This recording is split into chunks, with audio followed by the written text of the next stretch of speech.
Welcome to the Motormouth YouTube channel. I'm Zack. I'm Andrea. And we do full-length car reviews each and every week, and halfway through we stop for a segment called Questions, Coffee, and Cars. And you seem to like it, so we spun it off to a standalone segment. We're at number 87. How do you get a question in? Follow along on Instagram at Motormouth_Andrea. Every Sunday morning I put a post out with Zack and I holding coffees.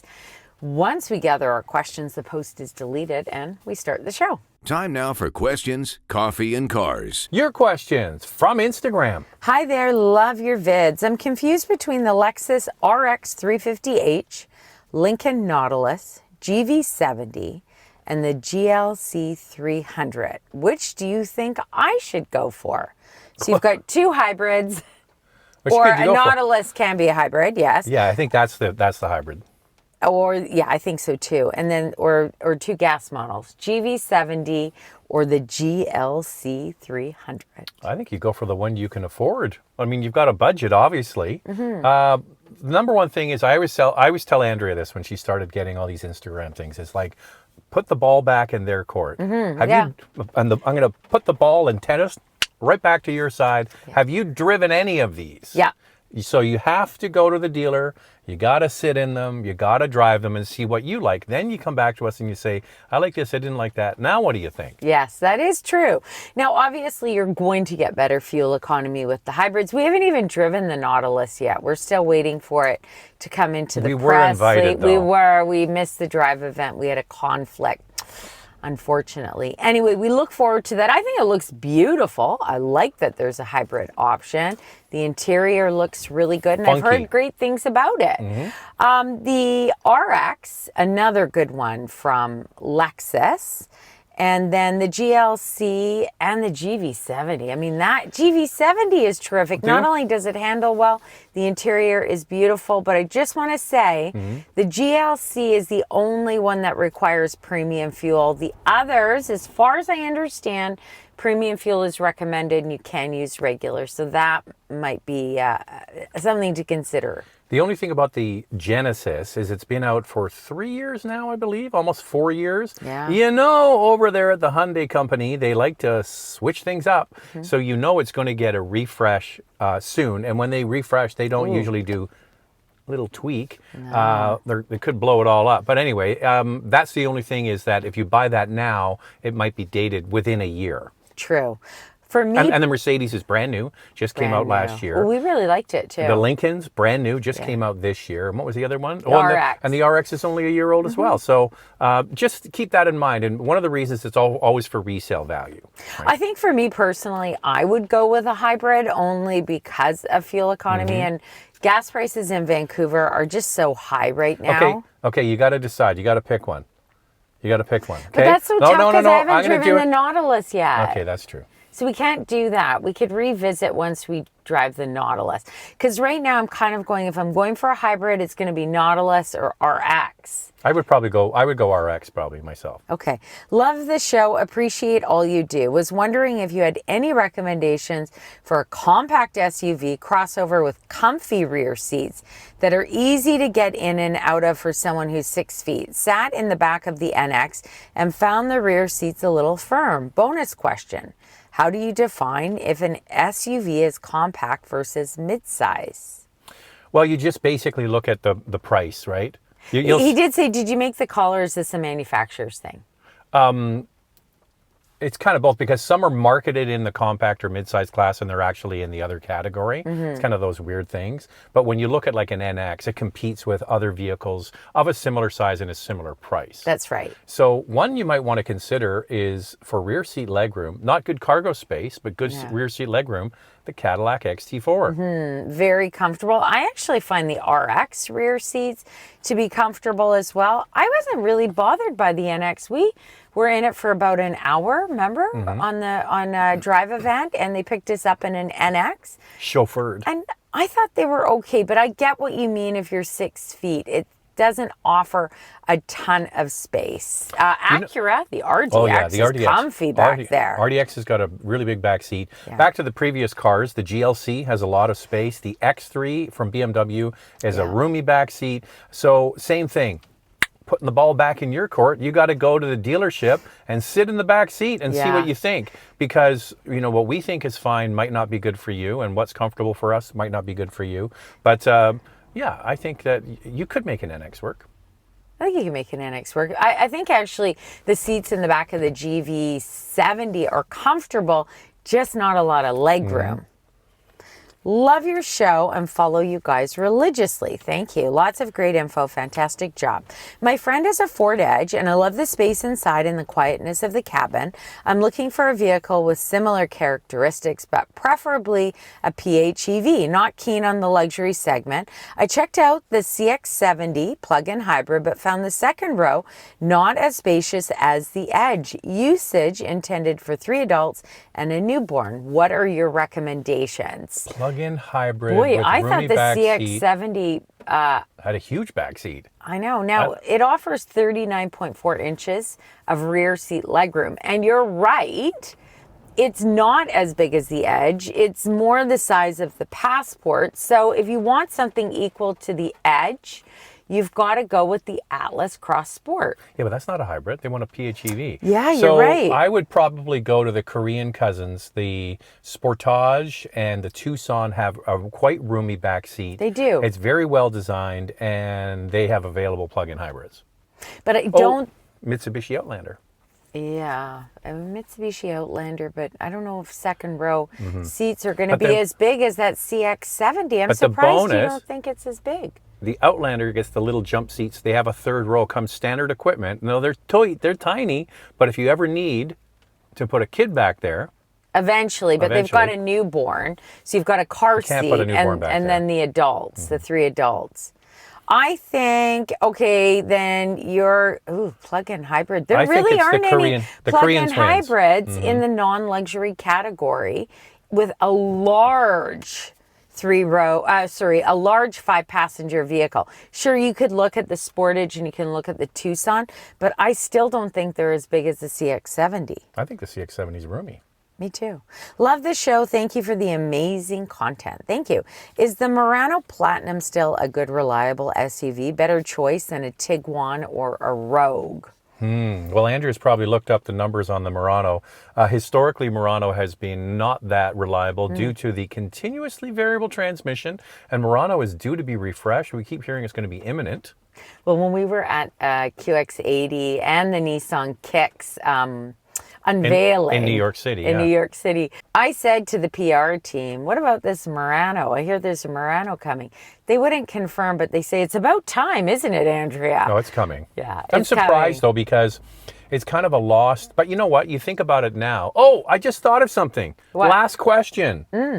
Big second row PHEV. Non-luxury? Jeep Grand Cherokee. By the way, Jeep Grand Cherokee has less second row space than the CX-70. Then they get the CX-70.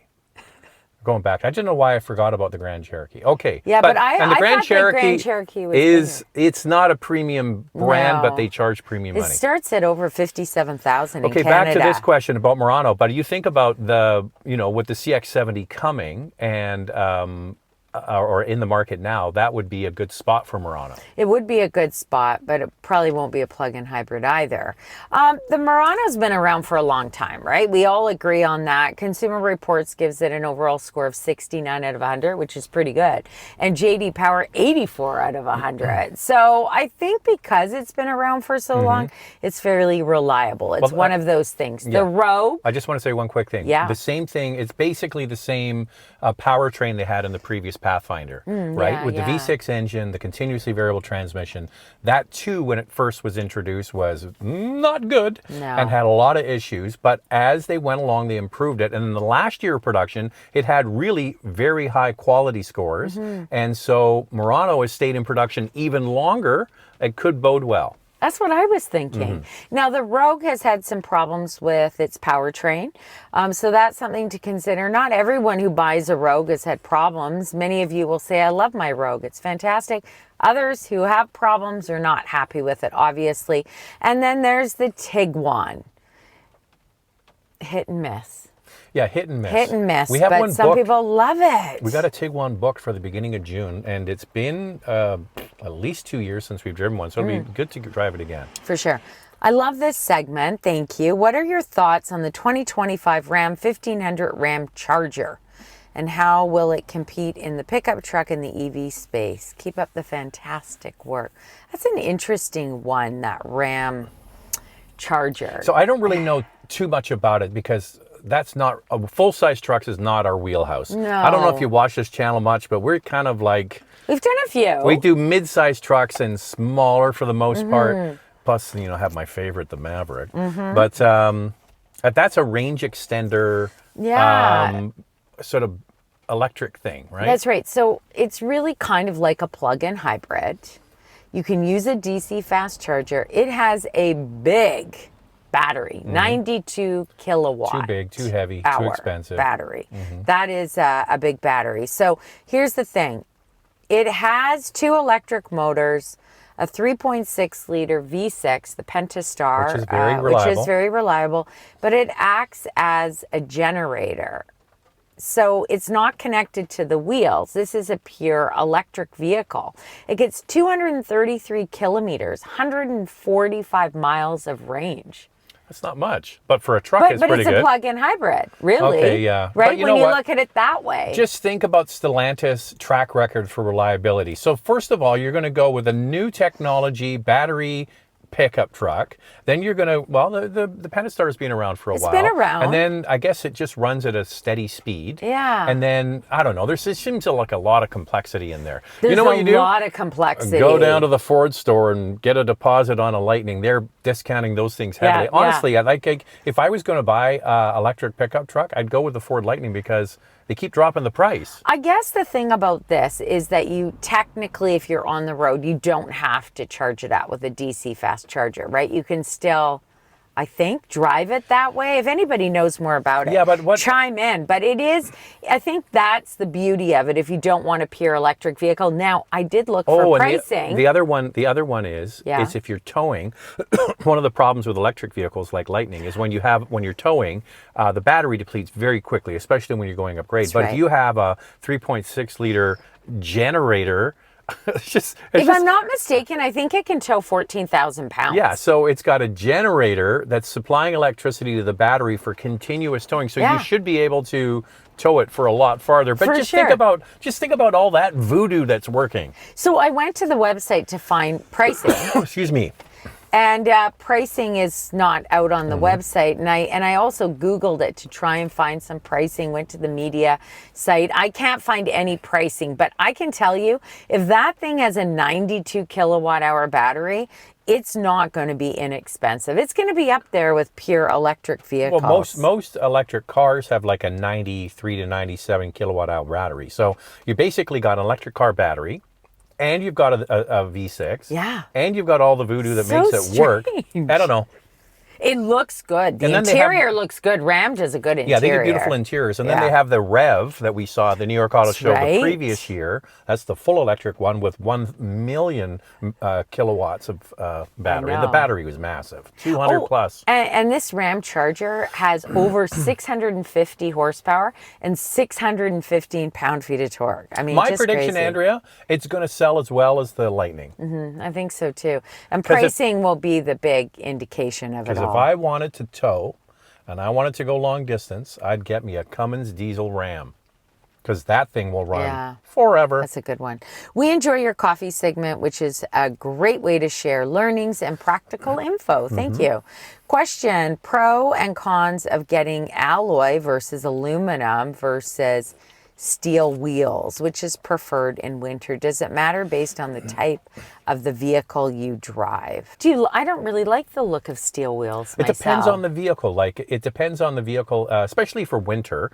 And you live in a very harsh climate like Toronto, Quebec, the northeast of the United States, where there's loads of salt and you just want good winter tires and the wheels are going to get wrecked anyway. Then you go with the steelies. Steel is good because of salt and corrosion. They just do better. They don't. The steel wheels wheels don't do better. They're just cheaper. They're cheap to buy and replace. But I read up that steel versus aluminum, steel is just stronger than aluminum. And in the salt, there's less corrosion. Yeah, so you get oxidization on an alloy wheel. The trick is to clean them and wash them regularly. We live on the West Coast. We get a lot of cold days where it's frosty and icy, and we run winter tires. But there's not a lot of salt, and the alloys look good year after year. But I can understand that. If it's for winter, I would probably just go with a steel wheel. And if they rust, change them, get new ones. They're not expensive. Cheaper, right? They're cheap. So if you don't really care and you don't mind the look, go for steel in the winter with lots of snow. And then Andrea, back in the day with the old Dodge Colt, had the plastic hubcaps. I know. So you can get the hubcaps too. Those were the days of the Colt. Yeah. I mean, you just didn't, I don't know. It's not that long ago, that Andrea, where economy cars came with steel wheels and hubcaps, which is a trend that thankfully ended. But I saw some of our neighbors. Oh, yeah. Well, guess what? They had, in the winter, they put the steel wheels back on. And then the hubcaps. And then the hubcaps. And then they lost one. They lost one. And now they're going strictly without anything. Which I don't like the look of either. That's the real. You know what you need? You need to be in like Vermont, Maine, Quebec with a Subaru Crosstrek, steel wheels, no hubcaps. Yeah. That means business. Means business. I love your shows and car advice. Thank you. Are there any OEMs that are planning any new cars to have a manual transmission? What are the best choices of remaining models to have a manual as an option? I'd love to find a sedan or wagon with all-wheel drive and a stick. What choices are still available for now? Any with a V8 and all-wheel drive. Oh my God. Good luck. My last new car was a 2011 SS Camaro with a factory manual, but I need something more practical. The reality is that manuals are going away. There's one exception, and that is in the truck space. You could get something like a Bronco. Tacoma. You can get a Tacoma. But if you wanted the covered back, like a station wagon, you could get a Bronco with a manual transmission. You could get a Tacoma. 4Runner is not going to have a manual, right? Nope. And then the wagon, if you really wanted to get a wagon, you could go and look for a used Volkswagen All-Track was available with all-wheel drive and a manual. But that's like, when was it last made? 2019, around there. But you're not getting anything new with a V8 and a manual. No. That's not happening unless you go with a Mustang. Mustang wagon would be cool. I don't know. I mean, listen, the audience has spoken and they say they don't want manual transmissions, which I think is sad. Me too. But there you go. I mean, if you're going to get a specialty car, so any brands that are still planning manual transmissions, I think there's still quite a few. Well, we spoke to Dave Coleman from Mazda about the next MX-5 Miata, and he was kind of making it sound like that, they're going to do it with a manual. Something. So there's still lots of them. Look, Nissan makes a manual. You've got Ford, Volkswagen. This is the last year for the GTI Jetta and Golf R, but you can still get it in the GLI. You've got Toyota, Honda, Subaru. BMW. In sports cars, but not in anything like... No. So the Nirvana car, Andrea, I always talk about one of my favorite cars, and I will get one day, is a BMW E39 540 Touring manual transmission. So that's a 5 Series BMW station wagon with a V8 engine and a manual transmission. They didn't bring the M5 to North America, or was that one even available with an M5? But it had the M5 package. That'd be pretty cool. Looked on the outside, and highly collectible. Pretty cool. So I better get one now before they go up in price, Andrea. Yeah, well, Zack broke the news to me the other day. He says, I'm really feeling this urge. Well, and I'm like, what do you mean an urge? Before you say it, a lot of you are going to think I banged my head and absolutely out of my mind. That's what I thought. Once you hear the car, you're going to go, did you hit your head? Yeah. Have you lost your mind? Okay, tell them now. Okay, so he says, what year was it? Just tell me the year and then I'll say the car. From basically 2002 to 2009 or 10. Range Rover. Full size. So he says this to me. We're coming back from filming. I have this urge to buy an old Range Rover. And I said, Are you crazy? So basically we went back and forth and I said, you'd have to sell your Cayenne GTS. No. And you know what he said? No. Oh no, I'd be worried if I let the Range Rover sit for a bit that it wouldn't start on me. There's your answer, Zach. I still want one. It's a no So go. But I like this idea of the BMW. Okay, 5 Series. Yeah, I like that idea. An E39 540. Now that would be fun. M Sport package 6-speed manual transmission. If you have one for sale, I would consider getting rid of the Cayenne That manual. would be a super fun one. Yeah. Why don't you talk to Core Cars? I'll see if Cora has one. Not Core. likely, Andrea. If that fell out of the sky, it'd be worth about the same as the other one. Anyway, but you know what? That's exciting. What do you that guys- one I would really go for. What do you guys think of a full set? I'll tell you why I'm on this Range Rover kick. The other YouTube channel from the UK, Harry's Garage, Harry's Farm, Harry's Garage, Harry's Farm. Harry's Garage, I thought it was. Anyway, Harry from the UK, and or maybe it is. he went up to see Jeremy Clarkson on Clarkson's farm, and they did a video about both have the same Range Rover, and I thought that's a club I want to be in. I know. I want to be in the Jeremy Clarkson. It's his favorite car, Clarkson. He drives it all the time. Yes, He's got a full-size Range Rover, an old one, and Harry's got one, and Zork would look good in that, and you would look good in that, Andrea, with the white cream interior with the piping on the side. It looks gorgeous, but I don't want to deal with any repairs. But anytime Zach says, I have an urge. Easy to now. buy. Keep it clean. I know. Yeah. I mean, it could go the other way too. Okay. But I have an urge to buy, and it's either a vehicle or it's a watch. Okay, just let me. And it's, you know what I a said concern. Do you know what I said to Andrea? I said to Andrea, this is what I do. I start out with full-size Range Rover, and then when I say, actually, you know what? To get rid of He the did urge, say this on the way I home said from on the way filming. home, What was my reaction? And you know what I said to Andrea? I said, you know what I really do is I bring out, I'm going to buy another car, and then I get a watch, and you think that's better. Well, yeah, then I went like this. He goes, okay, if I don't buy that, maybe I'll just get a watch. And then I'm like, okay, that sounds better. Looking at replacing What a stupid world we live in. Yeah, stupid. Anyway, we're not buying anything. Looking at replacing my 2013. A 546 speed. Looking at replacing my 2013 328 soon and wanting an SUV. I'm thinking about an Explorer ST, Durango RT, or a Chevrolet Blazer RS. I understand that the Blazer is an outlier of the others, but I'm wondering what your thoughts are on these. I'm looking for one with good driving dynamics. I don't need a third row, but like the size. Love your channel. Well, we haven't driven the new Explorer yet, or the updated. It doesn't look a whole lot different, but it has been updated with the new big screens and everything, and they've gone from the big screen going this way to going this way. And the ST gets the bigger powertrain. Gets the 3-liter twin turbo, I believe, V6. V6, and that's a rear bias all-wheel drive platform, and is a really good handling car. So that's a good choice. Got the better engine. And it's a good handling car, but you know what I'm going to say, Andrea? Durango, all the way he's going to say. So the Durango is built on an old Mercedes-Benz E-Class platform that was developed developed by Mercedes. Daimler Chrysler, as part of their divorce, let Chrysler, now Stellantis, keep that platform, and they used it for the Chrysler 300, the Dodge Charger, the Grand Cherokee that was introduced in 2009, the Durango that is still available today, and it has proven to be very reliable, very much so. And has the best towing capacity in its class. And you're right about the Blazer because it's a pure EV, and there's also a Blazer gas. Yeah, so maybe you're talking about the gas. Yeah. Did you say that? No, he said Blazer. So I think he means the Blazer gas. Yeah. The others. Yeah, you're right. You're right. He did. I don't know. I don't know what I would pick. Here's the thing for me.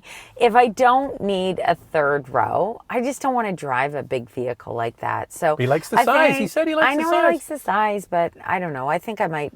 I don't think I'd go for the Blazer either. Durango for reliability. How's that? Well, who would have ever thought that, huh? Good old Stellantis. If you look up the quality scores for the Durango, because they've been making it since Moses was a boy, and that engine is the 3.6 liter. We talked about it earlier. And reliable. It is good. Oh my it's God, good. look at the time, Andrea. We've been chatting for way too long. So it's been around for a long time. I've been dreaming about a full-size Range Rover. Zach's like, oh my God, what? This is way too long. Okay, we better wrap it up. We say Durango.